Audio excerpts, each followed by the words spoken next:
देखिए influence process कैसे काम करता है। तो इन्फ्लुएंस प्रोसेस यानी कि लीडर भी फॉलोअर पे इन्फ्लुएंस करता है और फॉलोअर्स भी लीडर्स पे इन्फ्लुएंस करते हैं। ये वन वे ट्रैफिक नहीं है, क्योंकि जाहिर है फॉलोअर्स की भी कुछ ड्रीम्स हैं, कुछ रिक्वायरमेंट्स हैं, कुछ नीड्स हैं जिन्हें लीडर्स ने फुलफिल करना होता है, और लीडर का भी कुछ विजन है जो फॉलोअर्स ने इम्प्लीमेंट करना होता है। तो आप सबऑर्डिनेट से यूनिडायरेक्शनली काम नहीं ले सकते कि आप उनको काम देते रहें और वो काम करते रहें। ए टाइम विल कम कि they will be exhausted, they will be demotivated. तो इसलिए it is a two way traffic. आप अपने सबऑर्डिनेट्स पर इन्फ्लुएंस करते हैं, वो भी आपके ऊपर इन्फ्लुएंस करते हैं। बाज़ आपके तो ऑर्डर्स भी चेंज करा देते हैं आपको। बाज़ सबऑर्डिनेट्स आते हैं कि सर ये आप कर रहे हैं, ये ऑर्गेनाइजेशन के वसी तर मफाद में नहीं है, इसको आप रिकन्सिडर करें, और चीफ एग्जीक्यूटिव रिकन्सिडर करते हैं। हर ऑर्गेनाइजेशन में लोग करते हैं। चेयरमैन के पास लोग जाते हैं, उनको बताते हैं, वो अपना डिसीजन चेंज कर लेते हैं। तो ये दोनों एक दूसरे को इन्फ्लुएंस कर रहे हैं। आप ये मत समझिए कि ये कोई ऑटोक्रेटिक प्रोसेस है कि आप लीडरशिप पोजीशन में आ गए तो अब आप डंडा चलाएंगे और हर चीज़ ठीक हो जाएगी। तो लीडर्स भी सबऑर्डिनेट्स को इन्फ्लुएंस करते हैं और सबऑर्डिनेट्स भी लीडर को इन्फ्लुएंस करते हैं। ये बात हो गई, ठीक है। दूसरी बात ये है कि लीडर को क्या चीज़ इन्फ्लुएंस करता है, लीडर का बिहेवियर, वो उसके ट्रेड्स एंड स्किल्स हैं, ठीक है। लीडर का बिहेवियर किस चीज़ से बनता है, तो उसके ट्रेड्स एंड स्किल्स हैं। यानी कोई आदमी अगर कॉम्पिटेंट है, हार्ड वर्किंग है, मैन ऑफ इंटीग्रिटी है, तो ये सब उसके ट्रेड्स एंड स्किल्स हैं और उसकी वजह से उसका बिहेवियर डिफाइन होता है।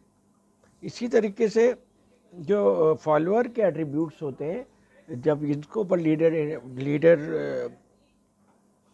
अपने इन्फ्लुएंस करता है तो परफॉर्मेंस आउटकम्स आते हैं, जो डिज़ायरेबल भी हो सकते हैं, अनडिज़ायरेबल भी हो सकते हैं।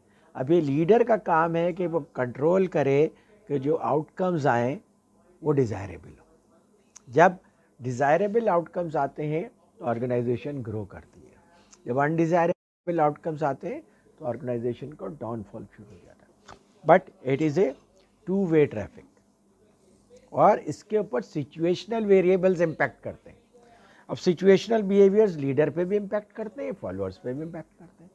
जैसे एक बहुत बड़ा सिचुएशनल वेरिएबल अभी आया कोरोना, तो कोरोना ने सबको इम्पैक्ट किया। फॉलोअर्स ने भी कहा कि भाई इट्स नॉट गुड सेफ्टी के लिहाज से कि हम ऑफिस आए। लीडर्स ने भी इस बात को रियलाइज़ किया, तो उन्होंने कहा वर्क फ्रॉम होम करो, ऑल्टरनेट डेज पे आओ, या इतने दिन की छुट्टी कर दी एजुकेशनल ऑर्गेनाइजेशंस में। तो ये दोनों एक दूसरे को इन्फ्लुएंस कर रहे हैं। फिर एग्ज़ाम का मसला आया तो स्टूडेंट्स ने रेजिस्ट किया, वो फॉलोअर्स है ना। तो लीडर ने कहा नहीं भाई आप एग्ज़ाम तो देंगे, लेकिन मैं इतना कंप्रोमाइज़ कर लेता हूँ कि आप सारे सब्जेक्ट्स एग्ज़ाम ना दें, 2 सब्जेक्ट के एग्ज़ाम। तो ये दोनों एक दूसरे को इम्पैक्ट कर रहे हैं, और इनको किस सिचुएशनल वेरिएबल ने इम्पैक्ट किया, कोरोना ने, ठीक है। तो ये सिचुएशनल वेरिएबल्स दोनों को इम्पैक्ट करते हैं, लीडर को भी और फॉलोअर को भी। ये है मॉडल जिसके ऊपर ऑर्गेनाइजेशंस काम करती हैं। तो सक्सेसफुल ऑर्गेनाइजेशंस वो होती हैं जिसमें लीडर का एटीट्यूड और बिहेवियर ऐसा होता है कि वो फॉलोअर के एटीट्यूड और बिहेवियर को पॉजिटिवली इन्फ्लुएंस करता है फॉर फेवरेबल आउटकम्स। और सिचुएशनल वेरिएबल्स को लीडर्स और फॉलोअर्स दोनों मिलकर ऐसे मैनेज करते हैं कि फेवरेबल आउटकम आ जाए। इसकी एग्जाम्पल ये है कि जैसे मिसाल के तौर पे जब रिसेशन आता है तो उन इकनॉमीज़ को ज़्यादा हिट करता है जो कि ज़्यादा डिपेंडेंट होते हैं, जिनकी इकनॉमी ज़्यादा इंटरेस्ट बेस्ड होती है, जिनकी इकनॉमी ज़्यादा इंटरेस्ट बेस्ड है।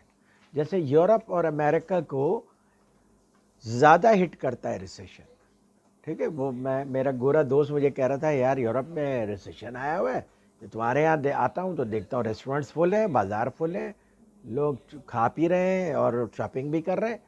तो मैंने बताया कि भाई हमारी जितनी बड़ी इकनॉमी है उतनी बड़ी हमारी जो भी आप उसमें ब्लैक इकनॉमी कहें, जो भी कहें, वो उससे ज़्यादा बड़ी वो है, वो कैश बेस्ड है, तो उसके ऊपर इंटरेस्ट का इम्पैक्ट नहीं है अल्हम्दुलिल्लाह।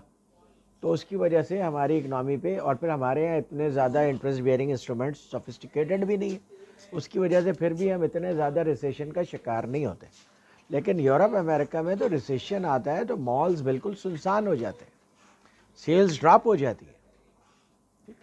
तो ये एक सिचुएशनल वेरिएबल है, ये एक सिचुएशनल वेरिएबल है, ठीक है। तो इसको जैसे मिसाल के तौर पर एक कंपनी को अमेरिका में जब ये रिसेशन का मसला आया तो अमेरिका में क्या करते हैं, वो एम्प्लॉयज़ को फायर कर देते हैं। ये बात अच्छी कम, उनके यहाँ फायरिंग इतना डिफ़िकल्ट नहीं है। जापान में फायरिंग इज़ वेरी डिफ़िकल्ट क्योंकि वो लॉन्ग टर्म एम्प्लॉयमेंट देते हैं, अल्दो अब उनके यहाँ भी कल्चर चेंज हो रहा है।